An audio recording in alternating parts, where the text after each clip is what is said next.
इसको जो है सर करना पड़ता है। तो सर मेरे ख्याल से इस कॉन्सेप्ट को उन्होंने इस डिज़ाइन में लिया कि उसे एक प्रॉपर चैनल या एक हायरार्की में लिया जाए, ताकि इंसान की डिज़ाइन थिंकिंग के पास स्टेप बाय स्टेप जो प्रॉब्लम है उसको इवॉल्व और रिज़ॉल्व कर लिया जाए। सर जी, thank you very much for sir sharing your knowledge. Please, sure. Thank you. Thank you. आपने शेयर कर दिया। We need to understand the process के इसको थोड़ा सा हम देखें कि क्या है। One thing is very much important. One thing is very much important. Design thinking में जब भी आप जाएंगे तो एक terminology iterating, iterating is very much important. ठीक है जी, ये डिजाइन थिंकिंग में आपको बार बार ये करना पड़ेगा। That is a kind of continuity. ठीक है, conducting an activity, evaluating how it went, improving it and doing the activity again. This is the process. ठीक है जी, एक्टिविटी करें, रिफाइन करें उसको, इवेलुएट करें, दोबारा करें। ठीक है, रिफाइन करें, इवेलुएट करें, दोबारा करें, रिफाइन करें, इवेलुएट करें एंड डू इट अगेन। जब आपको लग जाए कि आप इस लेवल पे आके क्या आप बिल्कुल ऑलमोस्ट परफेक्शन के करीब आ चुके हैं, या आपको जो रिजल्ट वो चेंज हो चुके हैं, जो डिजायर्ड रिजल्ट है उसके बिल्कुल करीब आ चुके हैं, तो तब उसके बाद नेक्स्ट एक्टिविटी की तरफ चले जाएं, नेक्स्ट मूव की तरफ जाना शुरू कर दें। तो दुनिया में बड़े बड़े जो इनोवेटिव बिजनेसेस हैं, जिन्होंने अपने बिजनेस को ग्रो किया है, एकदम से डिसरप्टिव किस्म की चेंज लेके आए हैं, एक्सपोनेंशियल ग्रोथ की है, उन सब लोगों ने, उन ऑर्गेनाइजेशन ने डिजाइन थिंकिंग के मॉडल को अपनी ऑर्गेनाइजेशन में इम्प्लीमेंट किया है, जिसका उनको एडवांटेज ही हुआ है। तो iterating is the very much important terminology to understand. ठीक है जी, कोई भी एक्टिविटी की आपने, ये एक्सपेक्ट नहीं करें कि फर्स्ट टाइम में सब कुछ ठीक हो जाएगा, फर्स्ट टाइम में आपके डिजायर्ड रिजल्ट आ जाएंगे। ठीक है, लेकिन आप उसको रिफाइन कर, इवेलुएट करें, रिफाइन करें, उसका एनालिसिस करें और दोबारा करें वही काम, फिर इवेलुएट करें, रिफाइन करें और दोबारा करें। ठीक है, दो चीजें बहुत इंपॉर्टेंट हैं। Two things are very much important. One is the evaluation of your action, the other one is the refinement of your that activity, that refinement of that process which you have executed, right? तो दोनों चीजें जरूरी हैं। अपनी life में भी आप इसको इम्प्लीमेंट कर सकते हैं, अपने पर्सनल गोल्स के लिए भी आप इसको इम्प्लीमेंट कर सकते हैं, अपने प्रोफेशनल गोल्स को भी आप इसी पैरामीटर के ऊपर देख सकते हैं कि आपने कोई भी काम करना है, कोई भी एक्शन करना है अपने ऑफिस के अंदर, अपनी जॉब के अंदर, अपनी पर्सनल लाइफ के अंदर, अपने बिजनेस के अंदर, तो आपने उसको इवेलुएट करना है, इवेल्युएशन के बाद उसको रिफाइन करना है, रिफाइन करने के बाद डू इट अगेन। ठीक है, do it again, do it again. Ultimately आपकी रिफाइनमेंट जो होगी, वो इम्प्रूवमेंट जो होगी, वो आपको नजर आना शुरू हो जाएगी।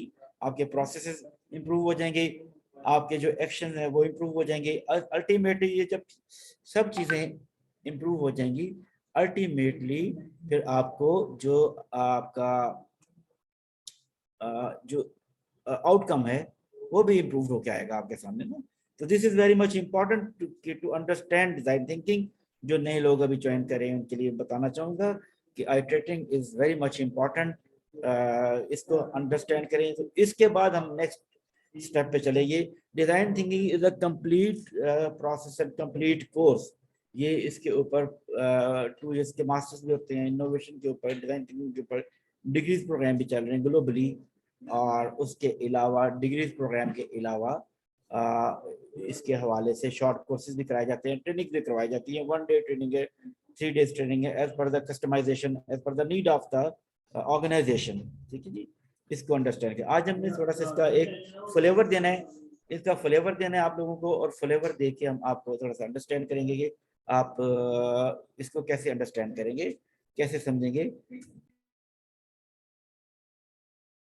इसको कैसे अंडरस्टैंड करेंगे, इसको समझने की कोशिश करेंगे। ठीक है जी, तो अभी देखते हैं कि using design thinking to innovate solutions, right?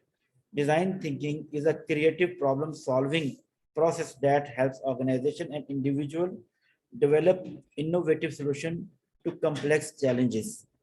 It is an iterative process that involves understanding the problems, brainstorming ideas, creating prototypes and testing solutions. ये टर्मिनोलॉजी आप यूज करेंगे, प्रोटोटाइप, कोई भी नए आइडिया के ऊपर आप काम करेंगे, कोई भी स्टार्टअप के ऊपर आप काम करते हैं, तो आपको उन सब चीज़ों को इन्हीं पैरामीटर्स के ऊपर इवेलुएट करना पड़ेगा, जो हमने डिस्कस कर लिए, जो हम आगे डिस्कस करने जा रहे हैं। ठीक है जी, तो ये this is very much important कि, और इसमें पीपल ओरिएंटेड प्रोसेस हैं। अब कोई भी प्रोसेस करते हैं, कोई भी काम करते हैं, कोई भी इनोवेशन कर रहे होते हैं, कोई भी चेंज लेके आ रहे होते हैं, तो उसको हमेशा पीपल सेंट्रिक रखते हैं।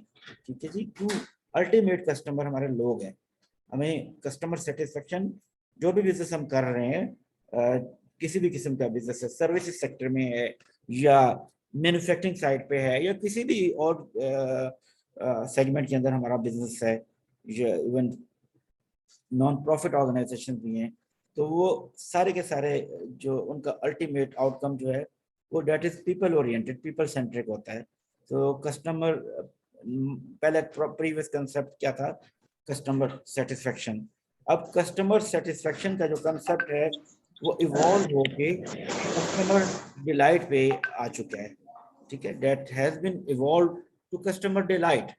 तो अब customer satisfaction is not important, अब कस्टमर सेटिस्फेक्शन से ज्यादा इम्पोर्टेंट चीज अब नेक्स्ट लेवल जो है वो कस्टमर डिलाइट है। आपने देखा होगा कभी आप शेल के पंप पे जाते हैं या कार्टेक्स के पंप पे जाते हैं, तो पहले इसी बात पे लोग मुतमईन हो जाते थे, या कोई भी चीज परचेज करते थे कि चले जी फ्यूल अच्छा मिल गया, फ्यूल पूरा मिल गया।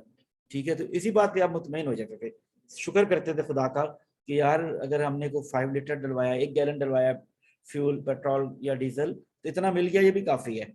चलो थोड़ा बहुत है लेकिन क्वालिटी वाला मिल गया, ये भी काफी है। तो हम इसमें बस वो, और टारगेट क्या होता था, कस्टमर सेटिस्फेक्शन। और जो कंज्यूमर होता था उसकी सेटिस्फेक्शन इंपॉर्टेंट होती थी। प्रोड्यूसर का भी ये बस अल्टीमेट गोल होता था कि नहीं जी कस्टमर का सेटिस्फाई हो गया, कस्टमर को सेटिस्फाई कर दिया तो दिस इज इनफ। लेकिन अब उसके बाद नेक्स्ट लेवल क्या आ गया, अभी आप उसी शेल के पंप पे जाते हैं, वो आपको वो गेज दिखाता है कि यार देखें आपने फुल डलवाना है।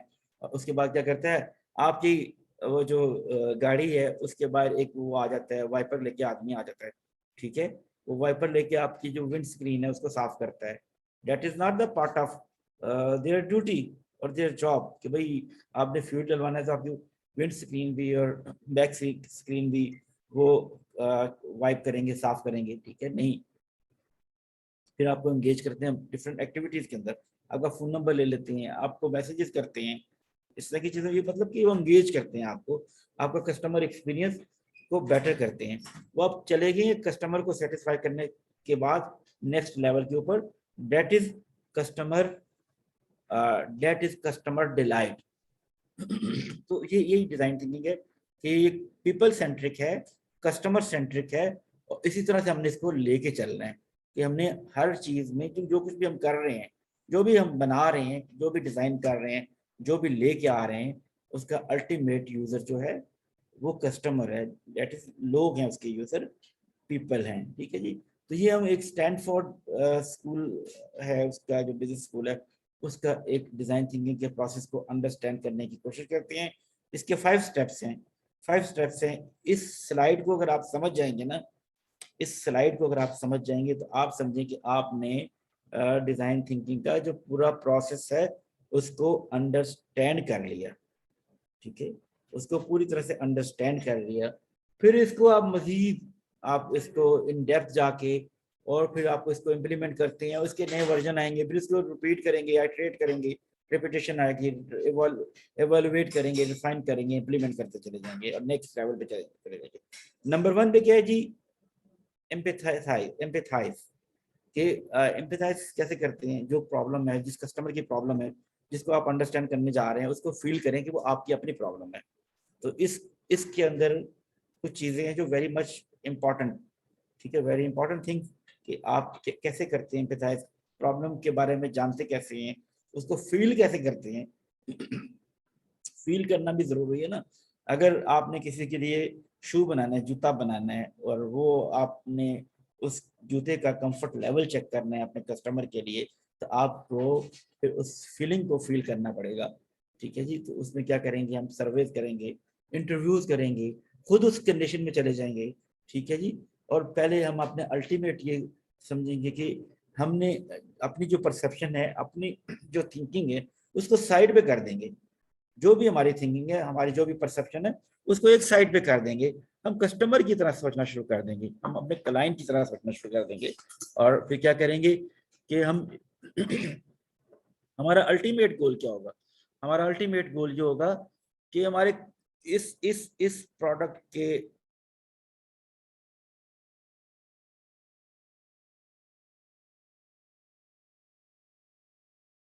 कस्टमर की जगह खुद लेके चले जाएंगे खुद को, ठीक है।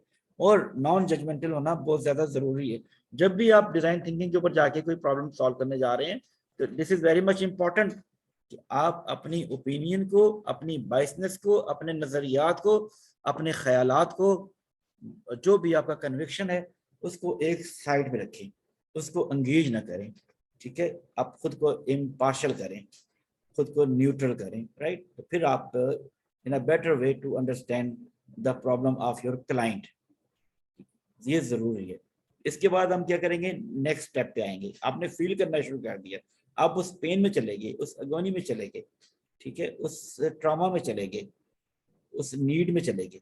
उसके बाद क्या करना है, अब जब आपने फील करना शुरू कर दिया, पर्सोनिफाई करना शुरू कर दिया, तो फिर आपने उस जरूरत को, उस नीड को डिफाइन करना है, उसकी डेफिनेशन की तरफ जाना है।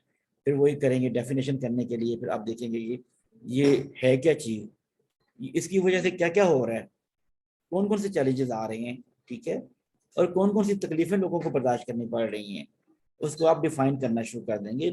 आप कोई स्टिकी नोट्स के जरिए करना शुरू कर देंगे, अगर आप किसी बड़े वर्कशॉप के अंदर है, मीटिंग के अंदर है, या कोई आप कोई उसके नोट्स बनाना शुरू कर देंगे, उसके पॉइंट्स बनाना शुरू कर देंगे।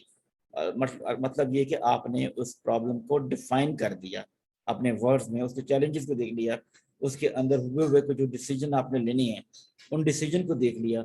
उन डिसीजन को देखने के अलावा आपने फील कर लिया कि आपने उसको फिर डिफाइन करना है, यानी कि डेफिनेशन उसकी क्रिएट करनी है। जब आपने डेफिनेशन कर ली, उस पेन पॉइंट को, उस प्रॉब्लम को, उस नीड को आइडेंटिफाई करके उसको डिफाइन कर लिया, उसको नैरेटिव, उसका एक प्रोग्रेटिव बना लिया, उसका एक नैरेटिव डेवलप कर लिया, तो उसके बाद next level is the ideation. Next level is the ideate, that is the mean ideate. Ideate means that is I kind of ideation, ठीक है जी। आपने फिर ब्रेनस्टॉर्मिंग करना शुरू कर दी, मुख्तलिफ आइडियाज लेके आए, ठीक है। उन आइडियाज के ऊपर आपने ब्रेनस्टॉर्मिंग की, उस आइडियाज की डाइसेक्शन की, उन आइडियाज को क्रिटिकली डिस्कस किया, उन आइडियाज के ऊपर आपने बात करना शुरू कर दी, ठीक है। मुख्तलिफ ग्रुप्स के अंदर, मुख्तलिफ लोगों के अंदर, स्टेक होल्डर्स के साथ, उनके साथ शेयर किया। और देखिएगा कि आइडियाज जितने भी आते हैं ना, कोई आइडिया भी स्टूपिड नहीं होता, सब आइडियाज अपनी जगह पे वैल्यू रख रहे हैं। और फिर उसको आपने आइडियाज को ट्रांसफॉर्म करना है, आइडियाज को कन्वर्ज करना है या डाइवर्ज करना है। और फिर उसके बाद आपने उस आइडिया को जो आपने इम्प्लीमेंट करना है, जो आपने सोचा है, काबिल अमल, प्रैक्टिकल, रियलिस्टिक, रिलायबल चीजें, ठीक है, उनको फिर इम्प्लीमेंट करने के हवाले से, स्टेप्स के हवाले से प्रायोरिटीज सेट करनी है कि उनको प्रायोरिटाइज करना है कि कौन कौन सा स्टेप किस लेवल पे लेके आना है। फिर उसके बाद एक वर्ड बड़ा यूज किया जाता है, मार्केटिंग की टर्मिनोलॉजी में बहुत ज्यादा यूज किया जाता है। जब कोई प्रोडक्ट लॉन्च होती है किसी भी ऑर्गेनाइजेशन के अंदर, किसी भी बिजनेस के अंदर, तो वहां पे एक चीज होती है, अगर आपका स्टार्टअप भी है ना, तो इनोवेटिव आइडिया लेके हैं स्टार्टअप करने के लिए, तो वहां पे क्या है, प्रोटोटाइप। प्रोटोटाइप का मतलब है कि उसको एक स्मॉल, एक कोहोर्ट के अंदर, एक लिमिटेड नंबर ऑफ पीपल के अंदर, नंबर ऑफ ग्रुप्स के अंदर आप उसको लॉन्च कर देंगे, उस आइडिया को एग्जीक्यूट कर देंगे, उसका मॉक कर देंगे। एक स्टोरी बोर्ड बना सकते हैं आप, ठीक है, एक सिचुएशन क्रिएट कर सकते हैं, ड्रामा क्रिएट कर सकते हैं, ठीक है, और सिमुलेशन क्रिएट कर सकते हैं। सेम उसी तरह की सिचुएशन क्रिएट कर सकते हैं सिमुलेशन वाली, जिसमें आप जो कुछ भी आपने आइडिएट किया उसको एग्जीक्यूट करें through the help of story board, करें, कोई मॉडलिंग करें, सिमुलेशंस करें, ठीक है। और उसमें अगर आप देखें कि आप कहाँ पे क्या सक्सेसफुल है या फेल होती हैं। अगर आप फेल फास्ट हो जाते हैं, जल्दी फेल हो जाते हैं, तो you have a time to evaluate and to refine. आप फिर उसको रिफाइन करें, तो फिर इवेलुएट करें, फिर आइट्रेट करें। आइट्रेट का मैंने आपको कंसेप्ट शुरू में ही समझा दिया था कि बार बार do it again, do it again, do it again. But नहीं, ऐसा नहीं है कि डू इट अगेन करते चले जाएं without thinking, without evaluation and without putting the refinement. So you need to refine your process every time when you are going to have some kind of activity. You need to refine that activity. You need to evaluate that activity. ऐसा नहीं है, to err is human. इंसान गलती का पुतला है, लेकिन आप गलती करें, बार बार करें, कोई इश्यू नहीं है, लेकिन हर दफा नई गलती करें। सेम गलती रिपीट ना करें ना आप। गलतियां भी तो फिर आप नहीं करना सीखें, ठीक है। अगर तो आप सेम एक दफा जो गलती की, दोबारा ही आपने वही गलती करनी है कि यार ठीक है जी, वो वही करना है, तो वो तो फिर आप इंसान का ये करेक्टर नहीं है ना। क्योंकि हम तो अशरफुल मखलूक हैं, हमें तो ये समझा जाता है कि हमें तो अक्ल सलीम मिली हुई है, हमें समझने की, सोचने की, फहम फरासत की सलाहियतें हमारे पास हैं। तो हम रिपीट अगर सेम गलती करेंगे तो इसका मतलब है कि हम उस गलती से कोई सीख नहीं रहे, ठीक है। तो ये जो मैंने आइट्रेट का जो आपको बताया था शुरू की स्लाइड में, कि आप बार बार करें, रिफाइन करें, इवेलुएट करें, रिफाइन करें और फिर इसको इम्प्लीमेंट करें। लेकिन ये ना हो कि सेम अगर मिस्टेक अगर आपकी आ रही है, सेम गलती आ रही है, तो उसको अवॉइड करें। वरना अगर आप सेम वे में जाके चीज़ों को रिपीट करते चले जाएंगे, कोशिश करते चले जाएंगे, तो रिजल्ट भी सेम ही आएगा, राइट। तो माइंडसेट को चेंज करें। जिस माइंडसेट के साथ हम प्रॉब्लम क्रिएट करते हैं, सेम माइंडसेट के साथ हम सोल्यूशन क्रिएट नहीं कर सकते। आपको उसमें अपनी मोडेलिटी या वे ऑफ एक्शन या वे ऑफ वर्क जो है उसको चेंज करना पड़ेगा, अपनी स्ट्रेटजी को डिजाइन करना, रीडिफाइन करना पड़ेगा, रीडिजाइन करना पड़ेगा, राइट। अब प्रोटोटाइप, यानी प्रोटोटाइप हमने कर लिया, तो इसके बाद नेक्स्ट स्टेप आ गया टेस्ट, ठीक है जी। अब टेस्ट क्या करना कि जी, आपने प्रोटोटाइप कर लिया, प्रोटोटाइप के बाद आपको स्मॉल कोहोर्ट में, आपने एक छोटे से कोहोर्ट के अंदर आपने उसको यूज किया, वहां पे डिस्कशन की। अब क्या करेंगे आप, उसको जो टेस्ट करना शुरू कर देंगे रियल बेस्ड सिनेरियो के अंदर। अभी भी लिमिटेड लेवल पे टेस्ट करेंगे, ठीक है। ये टेस्ट करेंगे, टेस्ट मार्केटिंग करेंगे, उसकी प्रोडक्ट को किसी स्मॉल कोहोर्ट में या छोटे ग्रुप में लॉन्च करेंगे। लॉन्च करने के बाद फिर क्या देखेंगे कि जी उसका वे आउट क्या है, उसका आउटकम क्या है, कैसे रिजल्ट आपको प्रोड्यूस कर रहे हैं, इसको देखेंगे, ठीक है। जो आपने जो लॉन्च किया उस पर लोगों का रिस्पांस क्या है, कस्टमर्स का रिस्पांस क्या है, इसको अंडरस्टैंड करेंगे, रोल प्ले करेंगे, एग्जीक्यूट करेंगे। रोल प्ले बहुत सी जगह पे होते हैं, बहुत सारी सिचुएशन में, यानी सिमुलेशन टाइप चीजें आप करते हैं। फिर अगर आप करेंगे ना, तो ये कोई हतमी चीज नहीं है, this is not the final thing. Test is not the final thing. You need to repeat it again, as if you have to refine or have to evaluate that thing, right? तो फिर उसको आपने दोबारा करना है, फिर उसको iterate quickly, ठीक है जी। स्टेप्स लें, फटाफट रिफाइन करें, जल्दी जल्दी रिफाइन करें, जल्दी जल्दी इसको इवेलुएट करें, और फिर उसके बाद दोबारा उसको इम्प्लीमेंट करें। Do that activity again and again till you get a kind of refinement or a kind of improvement in your process. This is very much important. यही हमने सारा कुछ डिस्कस कर लिया। ये जो प्रीवियस स्लाइड थी, इसमें ये सारे स्टेप्स हमने डिस्कस किए हैं जो कि इन्वॉल्व हैं, 5 स्टेप्स हैं डिजाइन थिंकिंग के अंदर, राइट। तो उसको हमने देखा कि सबसे पहले है empathize, understand the need of the user by gathering data and insight. Broader level पे हम पहले चले गए थे, हम उसका शॉर्ट फॉर्म ये है जिसमें हम ये बात कर रहे हैं, राइट। Define क्या, identify the problem and create a point of view. Ideate, generate ideas to solve the problem. Prototype, create a model of the solution to test. वही हमने जो डिस्कस किया डिटेल के साथ यहाँ पे उसको एक समराइज करके डिस्कस किया। Test, gather feedback from user to refine the solution. Evaluation and refinement, that is iteration, iterate करना, आइट्रेट करते चले जाना, करते चले जाना। This is very much important. ये सारे प्रोसेस को हम समझेंगे, अंडरस्टैंड करेंगे कि जो 5 प्रोसेस हैं, कि 5 स्टेजेस ऑफ डिजाइन थिंकिंग है, वो उनको कैसे कैसे लेके चलते हैं आप। ये इस इन्फोग्राफिक के साथ हम करते हैं। हर प्रोसेस के अंदर आपने आइट्रेटिंग करनी है, आइटरेटिंग करनी है अपनी हर प्रोसेस के अंदर, उसको इवेल्युएट करें, उसको रिफाइन करें, फिर इम्प्लीमेंट करें। Iterating is very much important thing. ठीक है, design thinking is a process that involve 5 distinct stages: emphasize, define, ideate, prototype, and test. Each stage is essential to the success of the process and can be visualized with infographics. सारे देख सकते हैं कि हर जो step है वो important है अपनी अपनी जगह पे, और हर स्टेप के अंदर उसकी perfection is very much needed, right.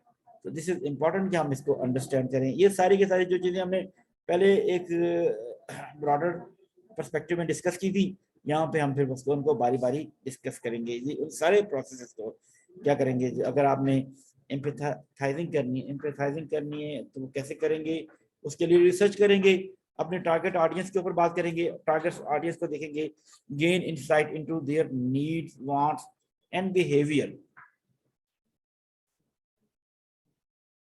फिर उसके बाद conduct interview, surveys and focus. ये जो इसका फर्स्ट स्टेप है उसको हम देख रहे हैं, gather data to inform design decision. ठीक है, with your target audience is essential to create first hand knowledge का लेना बड़ा इंपॉर्टेंट है। कोई भी सर्वे जब आप करें ना, कोई भी रिसर्च या डाटा इकट्ठा करें तो कोशिश करें, भले कोशिश कर, this is very much pivotal and very much important and must to do thing कि आप first hand direct knowledge gain करें। By researching and observing your audience, you can gain valuable insight into their needs, want, and behavior. One thing is very much important that कि आपने non judgemental होना है, impartial होना है, non judgemental होना है, judgemental नहीं होना, अपनी जाती ओपिनियन को, पर्सनल ओपिनियन को डोमिनेट नहीं होने देना इस प्रोसेस के अंदर, वरना आपके जो रिजल्ट हैं वो प्योर नहीं होंगे और रिलायबल नहीं होंगे।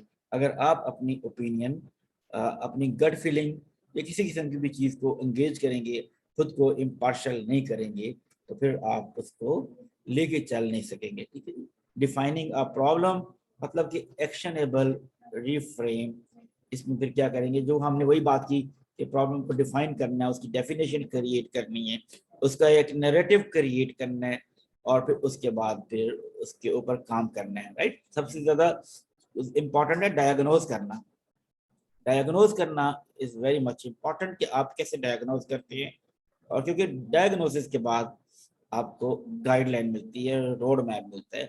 आप खुदा न खास्ता किसी मेडिकल प्रॉब्लम में आ जाते हैं, हेल्थ से रेलेवेंट डिजीज या किसी भी डिजीज से रेलेवेंट आते हैं, तो सबसे ज़्यादा ज़रूरी आपके फिजिशियन के लिए ये होता है कि आपका प्रॉब्लम वो डायग्नोज कर ले सक्सेसफुली।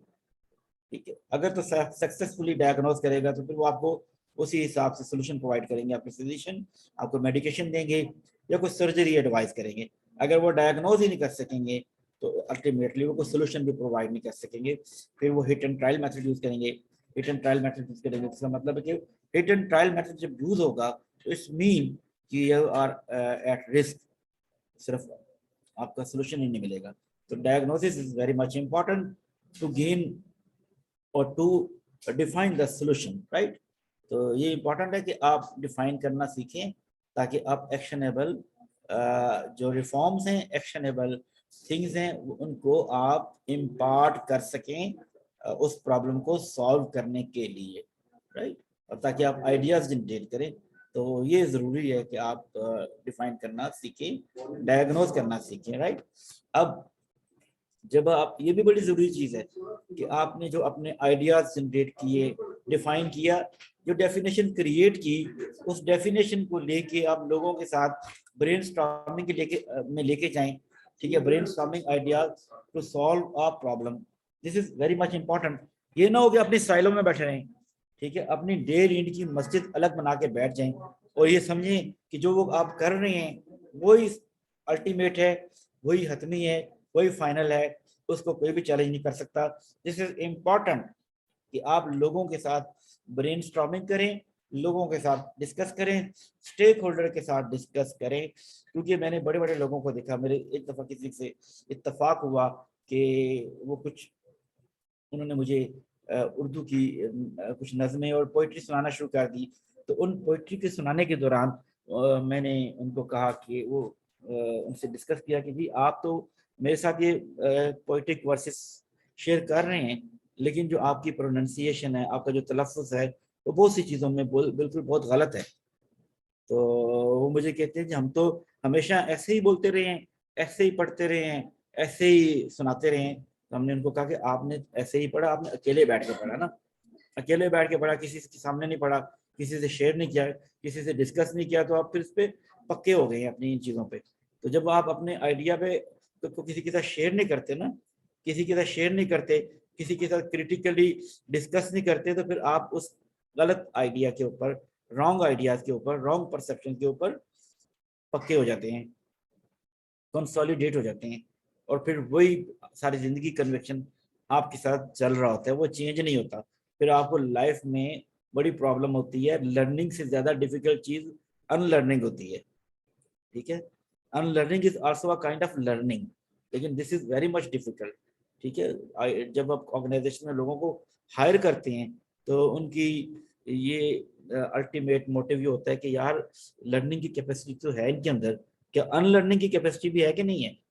तो अनलर्निंग जो होती है वो बड़ी इंपॉर्टेंट है, क्योंकि हम अपनी लर्निंग के साथ सारी जिंदगी, एक ही तरह की लर्निंग के साथ सारी जिंदगी गुजार देते हैं और कभी भी उसको चेंज नहीं करते।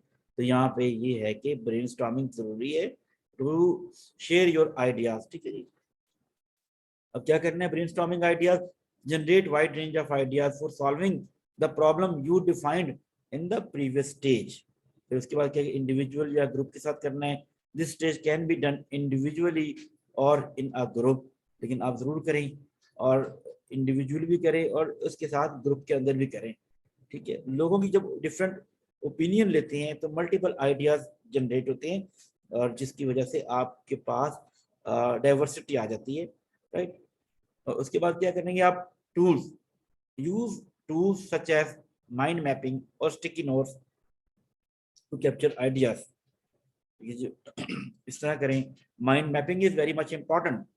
तो मेंटल नोट्स भी लोग लेते हैं और कुछ लोग उसके प्रैक्टिस करते चले जाते हैं, तो मेंटल मैपिंग भी उनके लिए आसान हो जाती है, लेकिन प्रैक्टिस इसके लिए जरूरत है। Ideation is an important step in the problem solving process, and it is essential to generate as many ideas as possible without worrying about feasibility.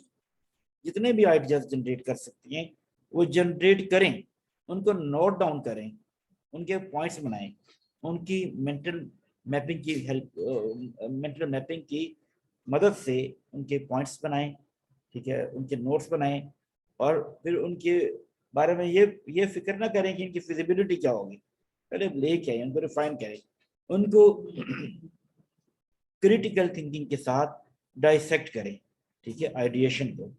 लेकिन as much as you can ideate, you should share your ideas with number of people, with group of people, with your teammates and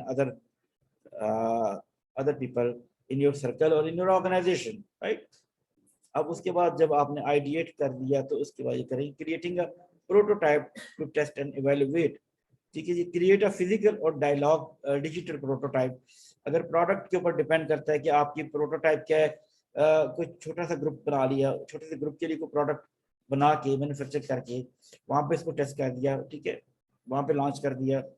या फिर आपने कोई service है, जैसे कोई software develop कर दिया, सॉफ्टवेयर डिजाइन कर दिया आपने, तो किसी एक ऑर्गेनाइजेशन को उसका ट्रायल वर्जन दे दें, किसी ऑर्गेनाइजेशन के साथ उसकी कुछ दिनों के लिए उसको एज अ टेस्ट के तौर पे दे दें, टेस्ट, ताकि वो टेस्ट करें, यूजर एक्सपीरियंस बढ़ेगा, कस्टमर एक्सपीरियंस बढ़ेगा, तो वो basically ultimately that would be helpful for the refinement of that process और that product, right.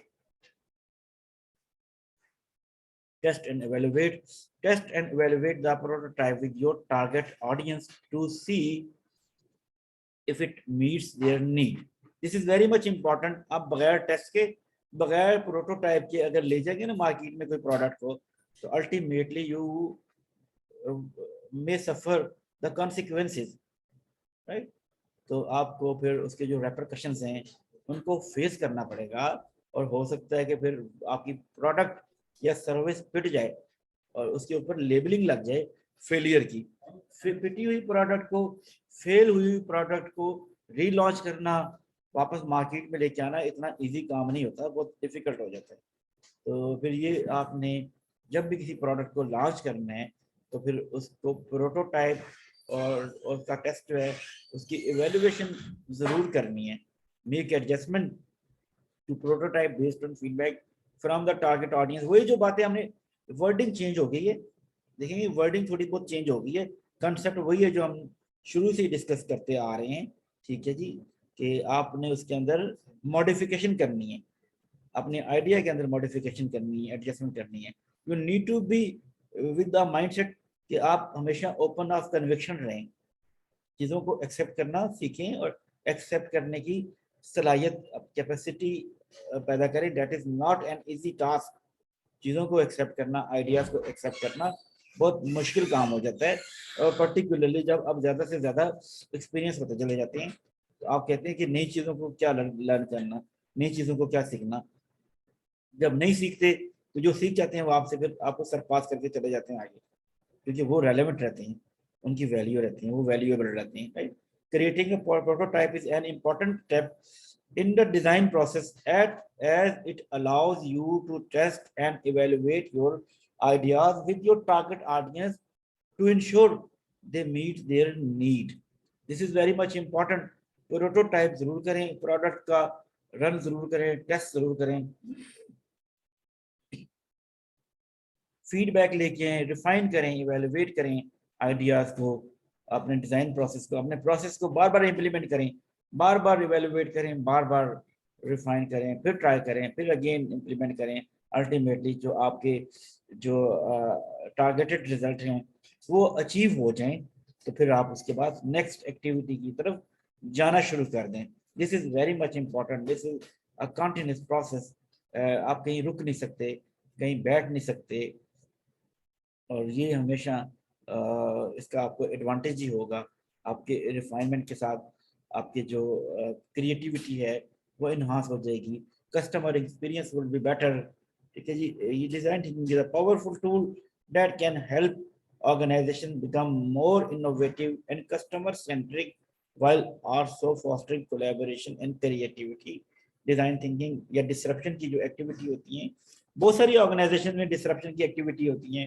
I was in a group, मैं एक जगह जॉब करता था HR के अंदर और लर्निंग एंड डेवलपमेंट में। तो हम हर साल में एक दफ़ा हमारी ये एक्सरसाइज होती थी कि हम आइडियाज़ जनरेट कराते थे, आइडियाज़ के ऊपर ब्रेनस्टॉर्मिंग होती थी, आइडियाज़ के ऊपर डाइवर्सिटी के साथ डिस्कशन होती थी, क्रिटिकली उसको डिस्कस करते थे, और फिर उन आइडियाज़ के साथ ही ऑर्गेनाइजेशन अपने नेक्स्ट 5 ईयर के जो टारगेट थी वो सेट करती थी कि after 5 year where they should be, कि उन्हें कहाँ पे पहुँचना है, उनका कौन सा माइलस्टोन है जो उन्होंने अचीव करना है कमर्शियली।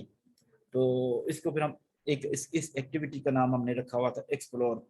एक्सप्लोर के नाम से एक्टिविटी थी। तो हम इसमें फाइनेंस भी इन्वॉल्व हो जाता था, टेक्नोलॉजी वाले भी इन्वॉल्व हो जाते थे, IT के लोग भी इन्वॉल्व हो जाते थे। उसके अलावा जो दूसरे स्टेक होल्डर्स थे, क्रिएटिविटी वाले, इनोवेशन का डिपार्टमेंट था, स्ट्रेटजी का डिपार्टमेंट था, स्ट्रेटेजिक डिसीजन करने वाले, वो सब के सब लोग एंगेज होते थे। फिर आइडियाज़ के ऊपर काम करते थे, आइडियाज़ के ऊपर हमारी वर्कशॉप होती थी, आइडियाज़ की प्रोनिंग होती थी, आइडियाज़ को रिफाइन किया जाता था। आइडियाज़ को रिफाइन करने के लिए मुख्तलिफ तरह की जो टीम्स थी वो हेल्प करती थी, ताकि वो in the best possible way में हम उसको प्रेजेंट कर सकें। और फिर बोर्ड ऑफ डायरेक्टर्स के सामने वो पूरे के पूरे जो शॉर्ट लिस्टेड आइडियाज़ होते थे, जो कि उस फनल में से गुजर के आते थे, वो प्रेजेंट किए जाते थे। और वहाँ पे फिर वो जो आइडियाज टॉप पे होते थे वो उनको वो फौरन रिवॉर्ड कर देते थे। जो आइडियाज टॉप पे तो नहीं होते थे लेकिन इन लाइन होते थे, इवन नंबर 10 तक या फाइनलिस्ट तक पहुंचते थे, उन आइडियाज को भी साइड पे रख दिया जाता था ताकि उस पर काम किया जाए बाद में। और वो अच्छे खासे फनलिंग के बाद इस लेवल तक पहुंचते थे कि वहां पे जाके उनके ऊपर काम किया जाए, राइट। ये वही सारी बातें हैं जो हमने अभी की हैं, ये सारे के सारे टूल्स हैं। ये मैं आपके साथ ग्रुप में, अगर आपने ग्रुप ज्वाइन कर लिया है व्हाट्सएप ग्रुप, तो व्हाट्सएप ग्रुप के अंदर अगर आप शामिल हैं तो उसको ज्वाइन करें व्हाट्सएप ग्रुप को, और उसके बाद हम इसके अंदर ये प्रेजेंटेशन भी शेयर कर देंगे आप लोगों के साथ, ताकि आप इसको रिपीटली देखते रहें। और आज के सेशन का जो रिकॉर्डेड है मटेरियल, वो भी आप लोगों के साथ शेयर कर दिया जाएगा ताकि आप बार बार उससे फैसिलिटेट हो जाएं, और फिर आप अपने ग्रुप में, स्मॉल ग्रुप में अपनी चीज़ों में इसको इम्प्लीमेंट करें ताकि आप की हेल्प हो जाए और आप इसको इन द बेस्ट वे इसको यूज करना शुरू कर दें, right. This is very much important. तो ये एक क्या है, डिजाइन थिंकिंग जो conclusive journey of exploration and discovery leading to innovative solution. ये बड़ी इंपॉर्टेंट कोटेशन है। ये is a continuous process, conclusive process है, ठीक है जी, जिसमें आप नित नई चीजों को एक्सप्लोर करते रहते हैं, डिस्कवर करते रहते हैं ताकि आपके पास इनोवेशन आए। और जो आज जिस जगह पे आप मौजूद हैं, ये जूम जो आपके साथ, मैं जूम के जरिए से हम लोग एक दूसरे के साथ इंटरेक्ट कर रहे हैं, तो this is a kind of innovation. मैं इस एनवायरनमेंट में बैठा हूँ, मैं इस चेयर में बैठा हूँ, मेरे सामने मेरा लैपटॉप है या कुछ भी चीज मौजूद है, आप लोग मौजूद हैं, तो ये सारा क्या है, चेंज के साथ है, ये सारा कुछ इनोवेशन के साथ यहाँ पे है। तो design thinking is a journey of discovery, exploration and creation. This is very much important। हम इसको अंडरस्टैंड करें, इसको अंडरस्टैंड करने की कोशिश करें, समझने की कोशिश करें, और इसको, इसके जितने भी प्रोसेसेस हैं, 5 स्टेप्स हैं, उनको इम्प्लीमेंट करें, इवेलुएट करें, रिफाइन करें, और फिर बार बार एग्जीक्यूट करते चले जाएं, राइट। Thank you. ये हमारा आज का ये डिस्कशन थी और इसको हमने लेके चले। अब मैं चाहूंगा कि कोई किसी किस्म का कोई सवाल हो तो वो आप अगर करना चाहती हैं तो कर लें, बात करें, और फिर उसके बाद हम इसको आज के सेशन को वाइंड अप करते हैं।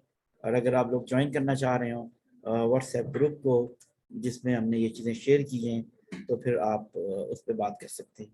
जी, कोई क्वेश्चन है, कोई बात करना चाहें आप आज के डिज़ाइन थिंकिंग के हवाले से, तो आप हैंड रेज करके क्वेश्चन कर सकते हैं। You can unmute yourself.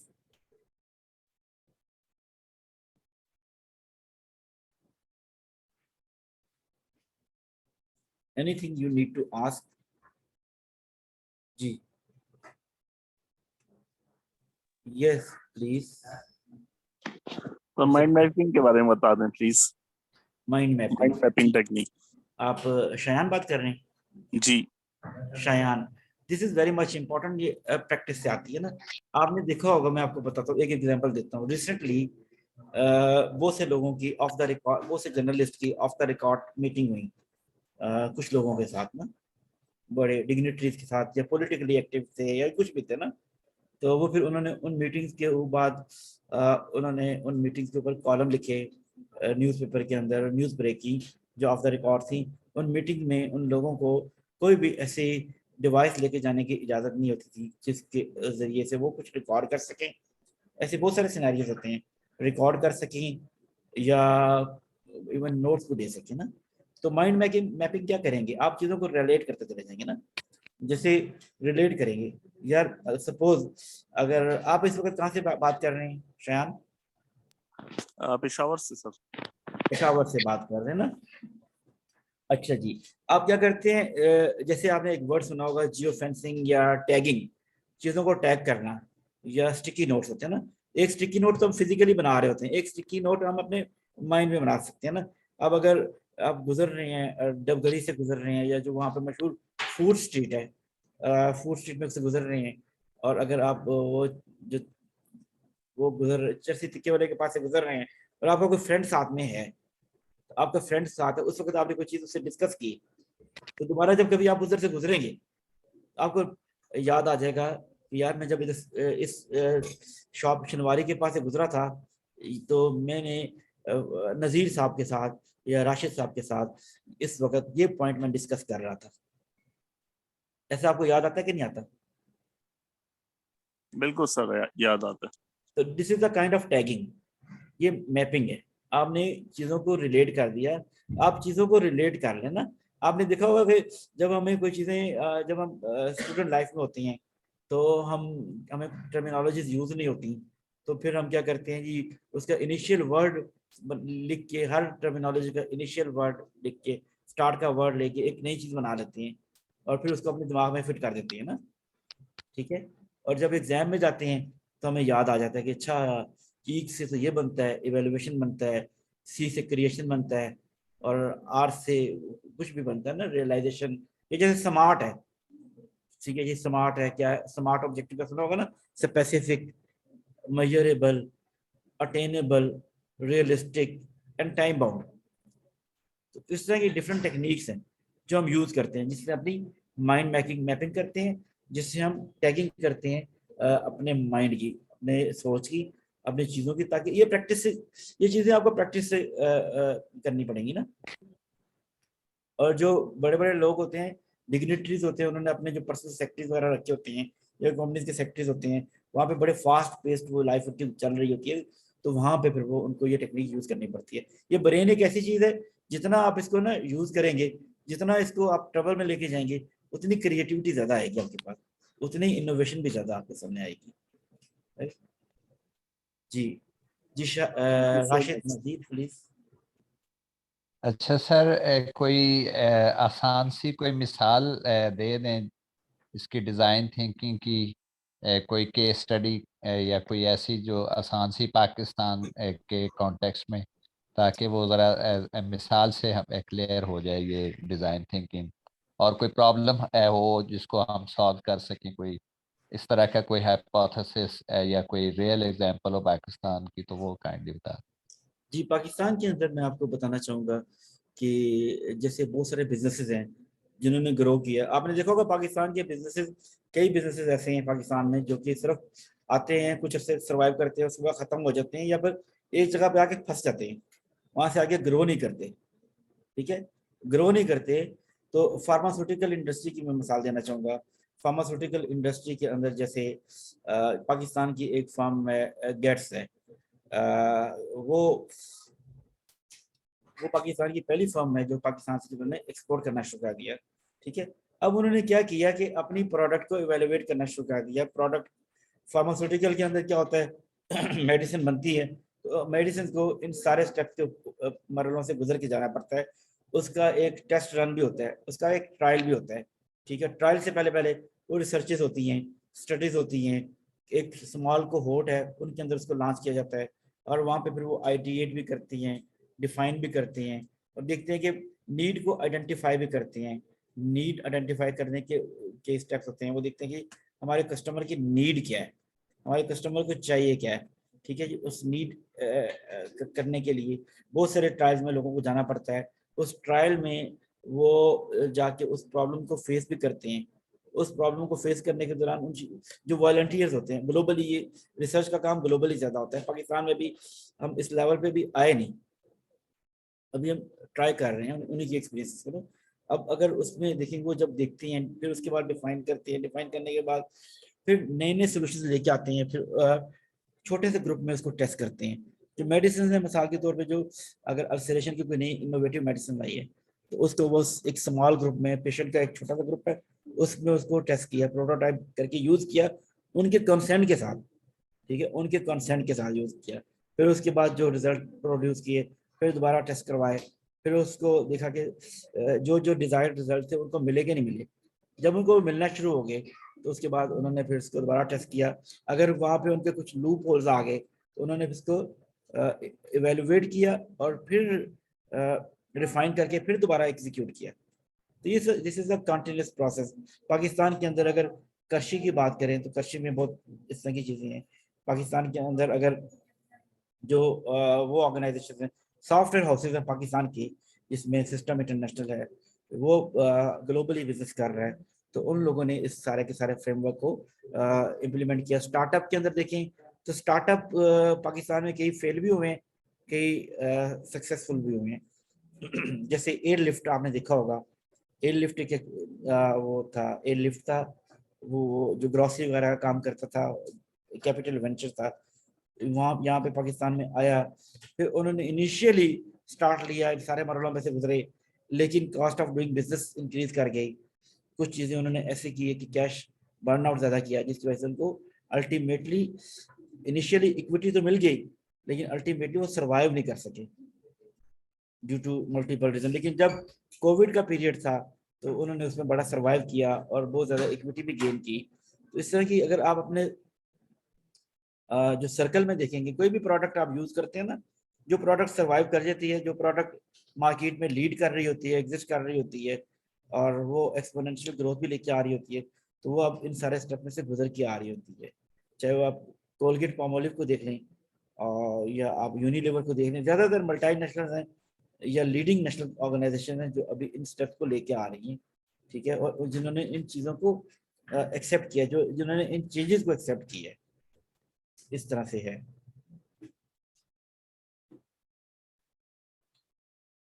वरना जो जो इन चेंजेस को एक्सेप्ट नहीं करते, तो अल्टीमेटली वो फिर उनका सर्वाइवल थोड़ा सा डिफिकल्ट हो जाता है। जी राइट, कोई और सवाल करना चाह रहे हो आप लोग?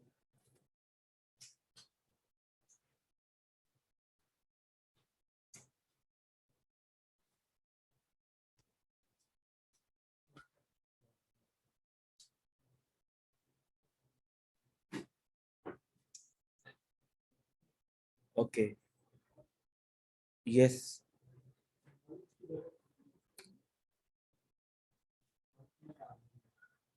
ओके, ठीक है, थैंक यू वेरी मच। आप लोगों के साथ मैं इधर शेयर करता हूँ, व्हाट्सएप ग्रुप है, उसमें आप अगर मैसेज करेंगे तो फिर आप लोगों को हम उस व्हाट्सएप ग्रुप में ज्वाइन करवा देंगे।